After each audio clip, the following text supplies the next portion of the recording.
Hey gang, this is Mike with MrNoFluff.com, and today I want to talk about something that most people will not talk about, which is called what I call the ambition cancer. Now, doesn't matter what level you are in your education or what level you are in your finances. It doesn't matter if you're a city street sweeper or if you're a doctor. Okay, what's going on, man?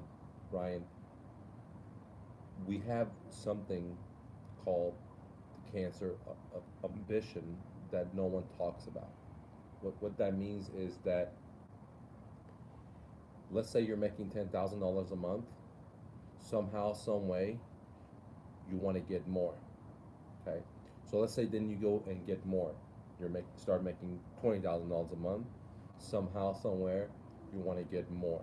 Okay, and that's just natural, not only for you but also for me. Okay, what we don't understand is that there are big corporations that manipulate us and control us to want more, to consume more. Okay, and most of us don't understand that there are guys behind the scene with the printing machine, and they're pushing the print, and then you and I have to work for our money. Okay, so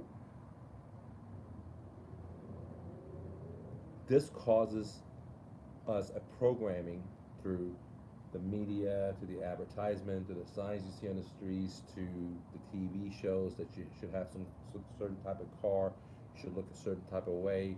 If you have this many homes, then you're going to feel a certain way. If you buy this certain cologne, you're going to feel a certain way. It doesn't matter if you're short, tall, you're going to feel a certain way. Um, and the idea that we're not enough, that we need more and more consumption to get to the next level. Now, I'm only talking about myself, and when I tell you guys my vulnerabilities, let me know if you guys ever been in situations like that. For example, when I started out of college with $100 living out of my car, I wanted to start a business. I wanted to be a millionaire before I was 30, and I hit that. Okay, but guess what? Do you think I put my foot up to retire or go, and travel the world? Absolutely not. What I wanted to do then is to have two businesses. And then once I had the two business, then I wanted to have three businesses, and so on and so on. So every time I went on top of the mountain, I thought, you know what? It looks so beautiful here. I didn't even set up camp to enjoy it, right? I went to the next mountain. I want to get the next mountain. And to I realized that all this mountain, all these journeys that I do, is just me wanting to expand and be more, okay? But I didn't know how to do it because I was programmed into thinking, hey, if I got a SL 500 Mercedes 100,000, then I'm gonna feel a certain way, and I've made it. And when I got it, I did feel that certain way for maybe 3 months, 6 months. After that, it dried up. I thought to myself, well, if I get a top of the line BMW motorcycle, I'm gonna feel a certain way. Same thing. I thought, hey, when I have two locations, I'm gonna feel a certain way. When I got the two locations, that feeling went away. Then I had to get a third location. When I thought, hey, when I get five rental homes, I'm gonna feel better. When I got five rental homes, I did feel a certain way, but then it evaporated. I needed more rental homes, and that's what I call cancer of ambition, because many of us in America, or in many of these free countries, we're ultimately rich. If we have our health, right then and there, we have everything, because you can't have a cup, right, if you're too weak to pick it up and drink from it, right?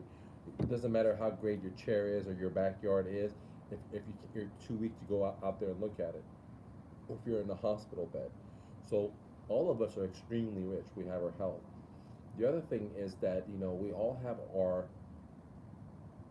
people or things that we love to do, and it's right around us in abundance. Okay, and it's usually totally for free. Like if you have kids, you want to hang out with your kids, it's totally for free. You go take them to the park, can hang out with them. You want to hang out with your parents, grandparents. You want to play piano. You want to play some tombak. You want to do whatever. You can do it. However, we're conditioned to think that we're not enough, and therefore we want to get more and more, and for this more we're willing to risk more and get into more debt.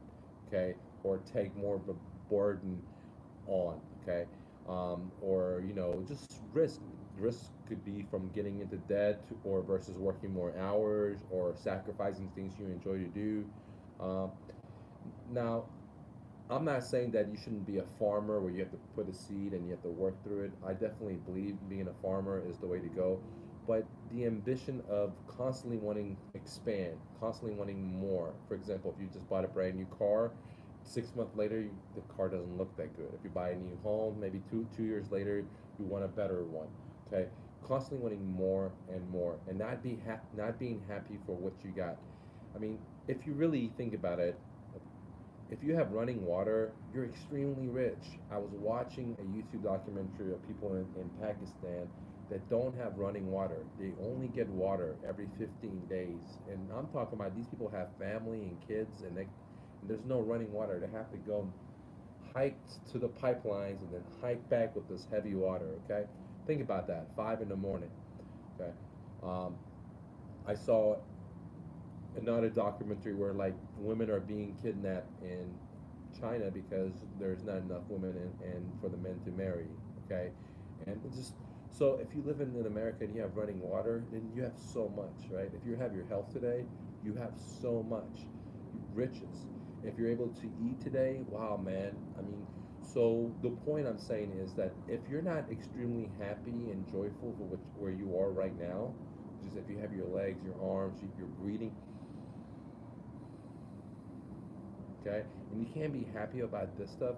It doesn't matter how much stuff you accumulate, you're never going to be happy there either. And I'm a perfect candidate where because I came here as a refugee, didn't speak the language, I made multi-millions of dollars, I've owned stuff that I would never imagine, I had multiple businesses, rental homes, and I can tell you that I wasn't happy and didn't have joy. And even though I accumulated and I grew and I had more power than I could ever imagine and more money than I could ever spend, it didn't make me where I want to be, and I knew there was something missing. And only when I decided to let go of all my stuff and give it to homeless people that I realized that I have to be happy no matter if I'm living underneath the bridge or if I'm living on an air mattress or I have significant amount of money. It doesn't matter because if I can't be happy right now in this moment, if I add something to my life, it's not going to change it, or it may only change it just a little bit, called happiness, which is not temporarily. I want bliss. I want joy.